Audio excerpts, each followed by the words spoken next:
आजमगढ़ जिले के विकासखंड रानी की सराय के पूर्व ज्येष्ठ प्रमुख भास्कर चंद यादव के गौशाला में अराजक तत्वों ने आग लगा दी।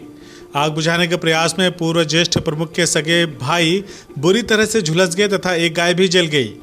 इसके साथ गौशाला में मौजूद घर गृहस्थी का हजारों रुपए मूल्य का सामान भी जलकर राख हो गया। बावजूद इसके रानी की सराय थाने पर उनकी कोई सुनवाई नहीं हुई।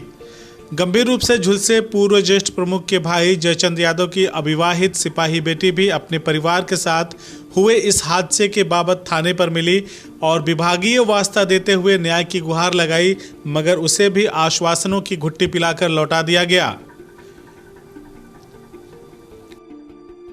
मेरा नाम निधि यादव है। मैं पुलिस डिपार्टमेंट में हूँ, अमेठी में हूँ।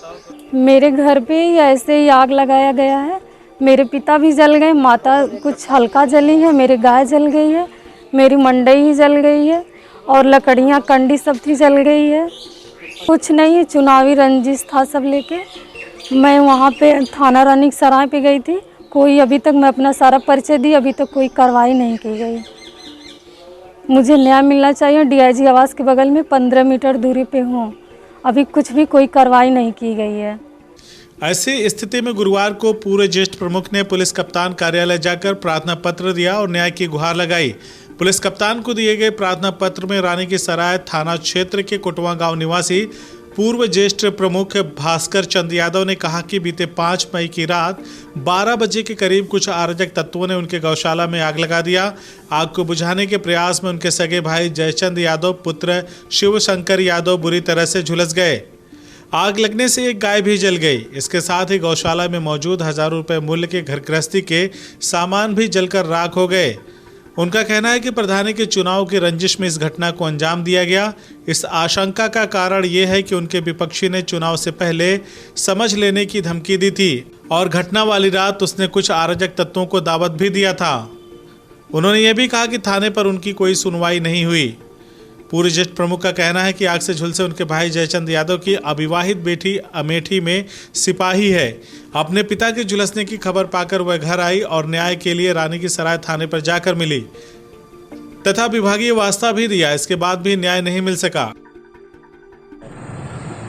मेरा नाम भास्कर चंद यादव है। मैं पूर्व ज्येष्ठ ब्लॉक प्रमुख क्षेत्र पंचायत रानी की सराय, ग्राम सभा मेरी कोटवा है। मेरे गौशाला में आग लगा दी गई है 5 मई को लगभग 12 बजे रात में। मैं थाने पर एप्लीकेशन अज्ञात में दे दिया हूं, अभी तक कोई कार्रवाई नहीं हुई, न मेरे यहाँ कोई लोग आए। मेरी भतीजी एक पुलिस में है, उससे हम लोग कहे, वो छुट्टी लेकर आई। वो 2 बार 3 बार थाने पर गई, फिर भी कोई कार्रवाई नहीं हो रही है। मैं आज कप्तान साहब के यहाँ आया हूँ गुहार लेकर के। मैं अपना एप्लीकेशन उनके यहाँ जमा कर दिया हूँ। अब देखता हूँ यहाँ से क्या मुझे न्याय मिलती है। मैं न्याय के लिए दौड़ रहा हूँ। क्या क्या क्षति हुई आपकी? क्षति ये हुई कि हमारे बड़े भाई गाय जल रही थी, उसको बचाने के चक्कर में गए बाहर निकालने, वो भी बुरी तरीके से जल गए हैं। गाय भी बुरी तरीके से जल गई है। लगभग 60% लोग जल चुके हैं। निजी अस्पताल में अपने भाई जयचंद यादव का इस समय इलाज कराया जा रहा है।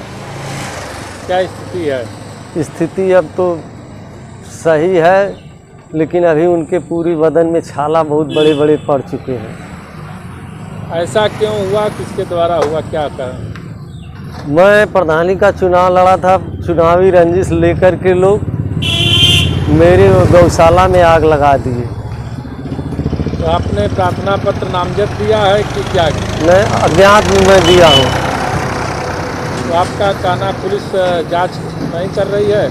नहीं, जांच नहीं कर रही। मेरा यही का नाम है कि यहाँ पुलिस उसको जांच करके जो गऊ को जलाया या मेरे भाई साहब जले हैं, वो उस तहत उनको कड़ी से कड़ी कार्रवाई की जाए। क्या आपकी वो है कि इसके पुलिस आपके यहाँ आई थी जांच पड़ताल में कि अभी नहीं आई थी? नहीं, 1-2 बार गई थी, बस आश्वासन दे देकर चली जा रही है। उस पार्टी से हमें लग रहा है कि वो दबंग पार्टी है, वो जो है कि अपना थाने पे लिपापोती कर दे रही है। कैसे आप पे कह सकते हैं वो पार्टी जब आप अज्ञात में आप दिए हैं? नहीं, अज्ञात में दिया हूँ तो चुनावी रंजिश है। चुनावी रंजिश में हम्म। आपको शंका है। हाँ। अगर आपको यहाँ से न्याय नहीं मिलता है तो क्या करेंगे? तो हम आगे कहीं कार्रवाई करेंगे, मुख्यमंत्री के यहाँ जाएंगे या कमिश्नर के यहाँ जाएंगे, डीआईजी साहब के यहाँ जाएंगे।